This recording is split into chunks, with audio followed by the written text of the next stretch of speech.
साथियों नमस्कार, सुधीर कुशवाहा ब्लॉग में आपका स्वागत है।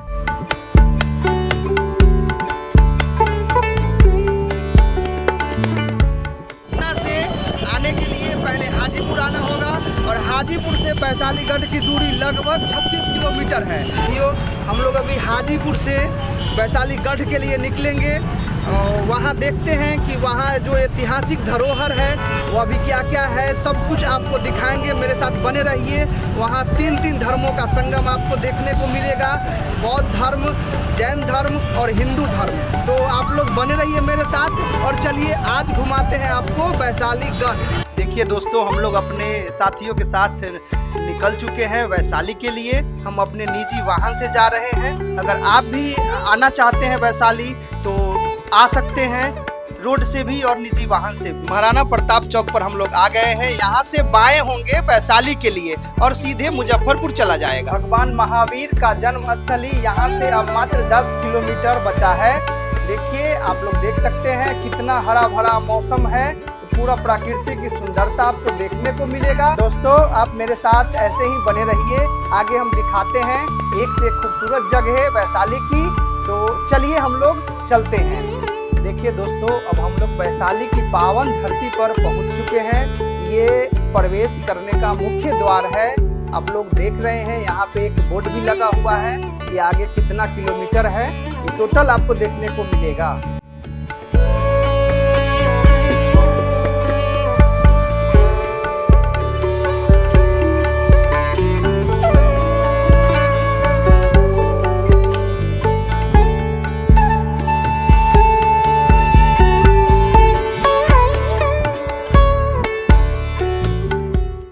देखिए, ये जापान सरकार के द्वारा कितना खूबसूरत डिजाइन से इसको बनाया गया है। वाकई में अगर आप इसको करीब से देखेंगे तो बहुत ही मनमोहक लग रहा है, देखने में बहुत खूबसूरत है।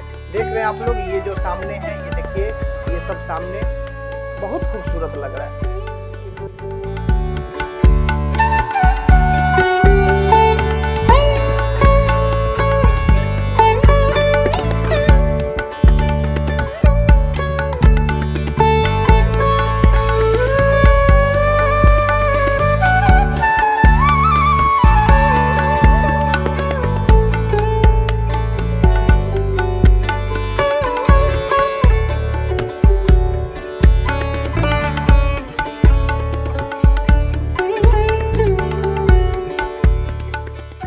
देखिए दोस्तों, ये मेरे पीछे बौद्ध कुटी भिक्षु निवास है। पीछे देख रहे हैं मेरे पीछे जो बोर्ड लगा हुआ है, इसमें साफ साफ लिखा हुआ है इंग्लिश में भी और हिंदी में भी। ये महात्मा बुद्ध का कुटी भिक्षु निवास है। ये देखिए महात्मा बुद्ध का प्रतिमा जो शांति के प्रतीक है, ये यहाँ पे लगा हुआ है। बगल में, उसके बगल में बड़ा सा घंटी मिलेगा। देखिए, ये जो है तो यहाँ का म्यूजियम है। पुरातत्व सर्वेक्षण विभाग के द्वारा खुदाई के दौरान जो भी अवशेष मिला था वो सब यहाँ पे अवेलेबल है। आप देखिए, ये टिकट घर है। यहाँ से आपको टिकट लेना पड़ेगा। हम पहले टिकट ले लेते हैं।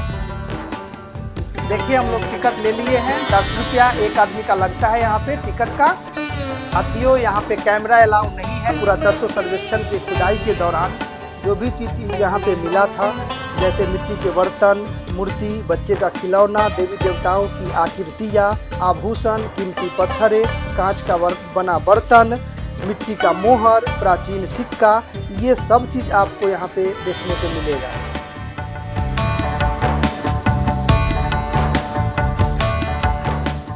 देखिए, ये जो बोर्ड में लिखा हुआ है ये अतिथि गृह है, जो म्यूजियम से जस्ट बगल में है।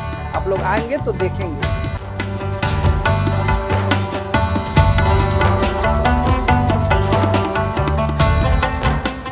अभी आगे जो महात्मा बुद्ध के जो 8वां भाग का जो यहाँ पे अवशेष का जो, वहीं पे हम लोग जा रहे हैं।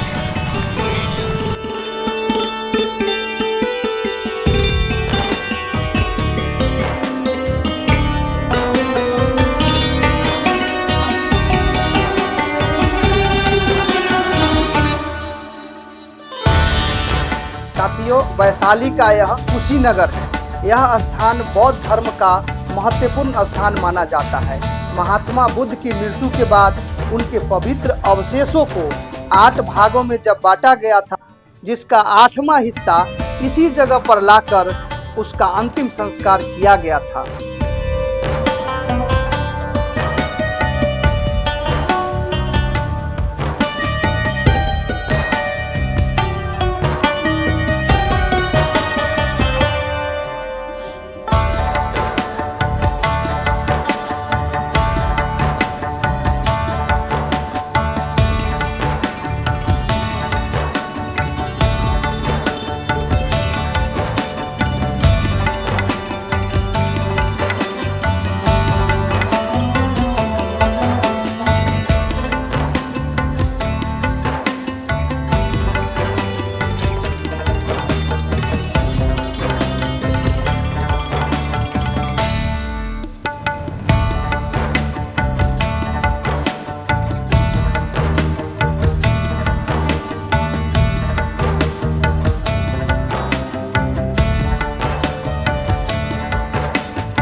वैशाली का यह अभिषेक पुष्करणी तालाब है। प्राचीन भारत के लोकतंत्र और लिच्छवी गणराज्य की शक्ति का प्रतीक माना जाता था। दुनिया का पहला गणतंत्र लिच्छवी गणराज्य के जो भी निर्वाचित राजा होते थे, इसी जल में जलाभिषेक होता था उनका। यह तालाब का जल उस समय बहुत ही पवित्र माना जाता था। दूसरी बात, जैन धर्म के लिए भी यह तालाब बहुत ही महत्वपूर्ण था। आ गए हैं विश्व शांति स्तूप के पास। यह एक बौद्ध धर्म का बहुत ही शांति वाला जगह है। ये जापान सरकार के द्वारा बनाया गया है। चलिए दिखाते हैं आपको।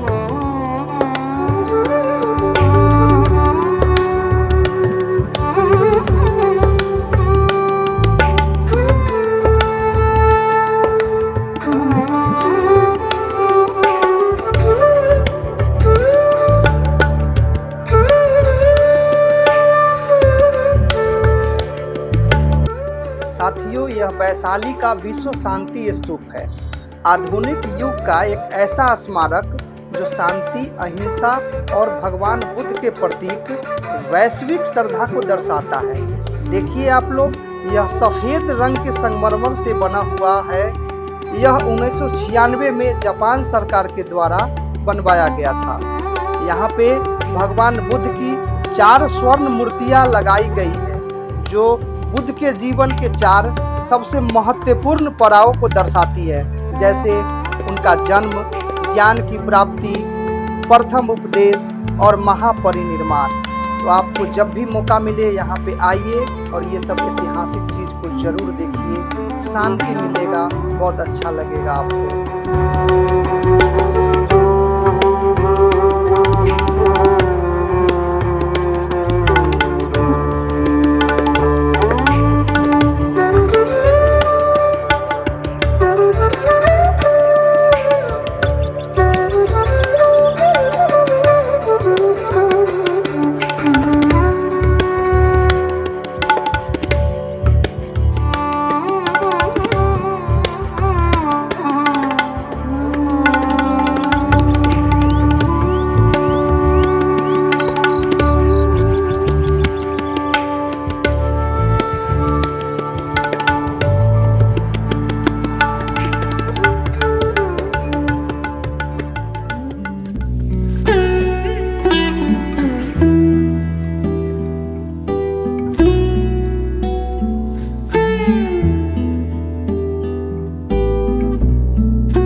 आइए तो देखिए आप लोग नाश्ता भी कर सकते हैं। हम लोग को भी भूख लग गया था तो थोड़ा सा पूजा खा रहे हैं।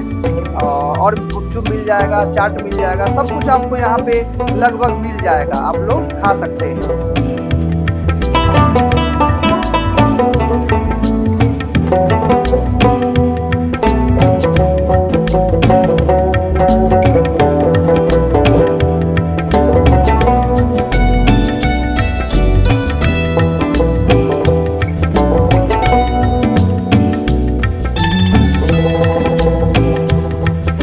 आप लोग अगर यहाँ आते हैं तो देखिए यहाँ पे रहने के लिए भी आपको जगह मिल जाएगा। आवासीय होटल है। यहाँ पे आप लोग अपने बच्चे को, फैमिली को, सभी के साथ भी यहाँ आ सकते हैं। देखिए एक से एक आपको खिलौना मिलेंगे बच्चे के लिए, महिलाओं के लिए श्रृंगार के सामान भी हैं। आप लोग आइए तो ये सब जगह ज़रूर घूमिए।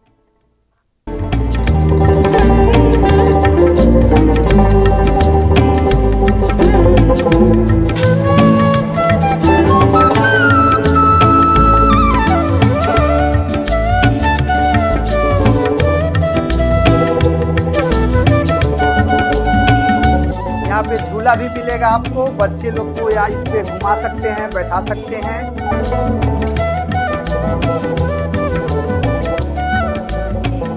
साथियों अब चलिए आपको ले चलते हैं हम अशोक स्तंभ। यहाँ से लगभग 3 किलोमीटर की दूरी पर है, कोल्हुआ गांव में। देखिए साथियों आप लोग देख रहे हैं, ये यहाँ पे देश विदेशों से भी पर्यटक यहाँ पे देखने आते हैं यहाँ के ऐतिहासिक धरोहर को। ये अपने देश में ही नहीं बल्कि विदेशों में भी ये फेमस है। वो सामने देख रहे हैं, ये लोग विदेशी लोग हैं।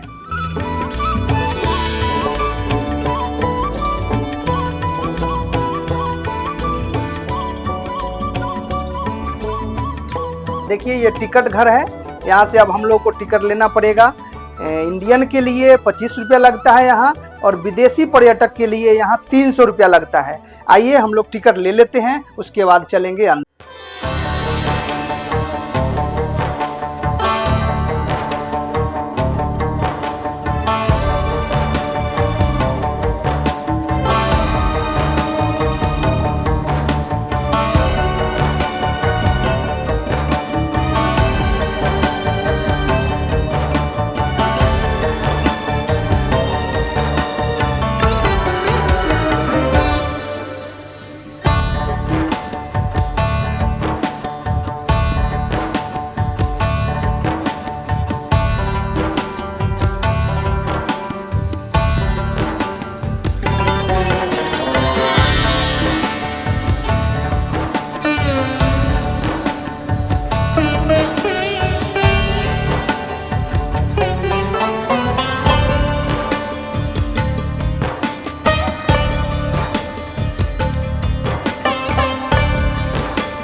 देखिए साथियों, यह वैशालीगढ़ का वही अशोक स्तंभ है जो सम्राट अशोक खुद यहाँ पे खड़ा होके ये बनवाए। और महात्मा बुद्ध जो थे, जो अंतिम उपदेश यहीं पे दिए थे। यहीं से उपदेश देने के बाद शायद 2-3 किलोमीटर आगे एक गांव है, वहाँ पे जाके उनकी मृत्यु हो गई थी। कुशीनगर उनकी मृत्यु हो गई थी। तो यही वो अशोक स्तंभ है। वो देखिए उत्तर दिशा की ओर शेर का मुख बना हुआ है, क्योंकि महात्मा बुद्ध उत्तर दिशा से ही शुरू किए थे। अपना जो ज्ञान देना ये उत्तर दिशा से ही शुरू किए थे, जो पूरे देशों विदेश तक उनका चर्चा। आप लोग आइए यहाँ और ज़रूर एक बार ऐतिहासिक धरोहर को देखिए, अपने इतिहास को जानिए, समझिए कि आखिर हमारे हिंदुस्तान में, बिहार के अंदर क्या क्या चीज़ है, क्या क्या धरोहर है। सब कुछ देखिए, समझिए।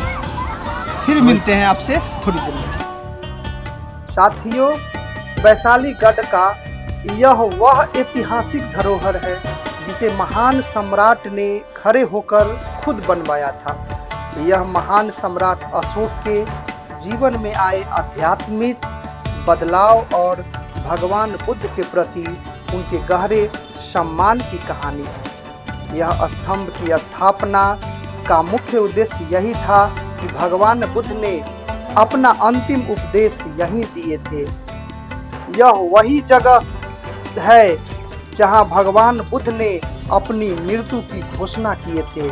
यहाँ पर स्तंभ जो बना हुआ है वह औरों स्तंभों से अलग है और सब स्तंभ में 4 दिशाओं मुंह वाला सिंह होता है, लेकिन यहाँ के स्तंभ में आप देखेंगे कि सिंह का मुंह सिर्फ उत्तर दिशा की ओर है, मानो जैसे वह सिंह उत्तर दिशा की तरफ कुछ इशारा कर रहा हो। माना जाता है कि वह भगवान बुद्ध की अंतिम यात्रा कुशीनगर की ओर देख रहा है। कुशीनगर का प्रतीक है। यह अखंड पत्थर भुनार के बलुआ के एक ही विशाल खंड से बना हुआ, जो आज भी वैसा ही दिखता है, सुरक्षित है। इस स्तंभ की लंबाई 18.3 मीटर है। भगवान बुद्ध ने अपना अंतिम संदेश यहीं पे दिए थे। यह वही जगह है जहाँ पे पहली बार बौद्ध धर्म में महिला को भिक्षुणी संघ के प्रवेश की अनुमति मिली थी। यह जगह युद्ध के बाद शांति की खोज में निकले सम्राट अशोक की कहानी को सुनाता है, जिन्होंने तलवार छोड़कर धर्म का रास्ता अपनाया था। वैशाली का गढ़ अत्यंत महत्वपूर्ण ऐतिहासिक और प्राचीन लोकतंत्र की जननी माना जाता है। यहाँ पे बहुत सारा ऐतिहासिक धरोहर है। ये पोखर जो खुदाई के दौरान मिला था, इसकी सीढ़ी उसी समय का निर्मित है। यहाँ पे पहले लिच्छवी गणराज हुआ करता था। इस गणराज को दुनिया का पहला लोकतंत्र भी कहा जाता था। ईसा पूर्व 6वीं शताब्दी में वैशाली वाणिज्य संघ और लिच्छवी गणराज्य को राजधानी थी। यहाँ की सबसे बड़ी विशेषता इसकी शासन प्रणाली हुआ करती थी। यहाँ का राजा का बेटा ही राजा नहीं बनता था, बल्कि शासकों द्वारा चुनाव कर सभा यानी असेंबली द्वारा होता था। यहाँ पे एक पार्लियामेंट हाउस हुआ करता था। यहाँ गणराज्य के सभी सदस्य मिलकर राज्य के महत्वपूर्ण निर्णय लेते थे। ये आज भी उसका अवशेष बरकरार है। ये जो देख रहे हैं यही उस समय का पार्लियामेंट हुआ करता था।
साथियों, अगर बात वैशाली की हो रही है और उसमें आम्रपाली की चर्चा न हो तो शायद नाइंसाफ़ी हो जाएगी। आम्रपाली उस समय की सबसे खूबसूरत प्रतिभाशाली नर्तकी हुआ करती थी। इसके सुंदरता की चर्चा कई राज्यों तक फेमस था। यहाँ तक कि मगध के राजा बिंबिसार भी उनकी सुंदरता पर मोहित थे। जब महात्मा बुद्ध वैशाली आए थे तो आम्रपाली उनके विचारों से इतनी प्रभावित हुई कि उसने अपना सारा आलीशान जीवन त्याग दिया और अपनी आम्रकुंड यानी आम का बगीचा भी बौद्ध संघ को दान कर दी। फिर अंततः एक बौद्ध भिक्षुनी बन गई। बौद्ध धर्म में पहली महिला आम्रपाली की ही प्रवेश हुई थी, वो भी उनके प्रिय शिष्य आनंद के कहने पर। साथियों, इसी प्रकार से आप मेरे साथ बने रहिए।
साथियों, अब हम लोग आ गए हैं भगवान महावीर के जन्म स्थली कुंड ग्राम में। यह वही पवित्र भूमि है वैशाली में जहाँ पे जैन धर्म के 24वें तीर्थकर भगवान महावीर का जन्म हुआ था। यह वही गांव है जहाँ पे भगवान महावीर ने अपने जीवन के कई वर्ष यहाँ व्यतीत किए थे। भगवान महावीर वैशाली गणराज्य के राजा सिद्धार्थ और रानी त्रिशला के पुत्र थे। साथियों, यदि आप धार्मिक, ऐतिहासिक और पुरातत्व में रुचि रखते हैं तो वैशाली गढ़ की यह यात्रा आपको प्राचीन भारत की समृद्ध लोकतांत्रिक विरासत की झलक दिखाएगी।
साथियों, हमारा यह वीडियो आपको कैसा लगा जरूर बताइएगा। और अगर आप इसी प्रकार के धार्मिक एवं ऐतिहासिक वीडियो देखना चाहते हैं तो मेरा चैनल सुधीर कुशवाहा ब्लॉग को सब्सक्राइब कीजिए, बेल आइकन को दबाइए, लाइक कीजिए, कमेंट कीजिए और शेयर कीजिए। और आप वैशाली के बारे में अगर हमसे कुछ छूट गया हो तो जरूर बताइए। बहुत बहुत धन्यवाद। मिलते हैं अगले वीडियो में।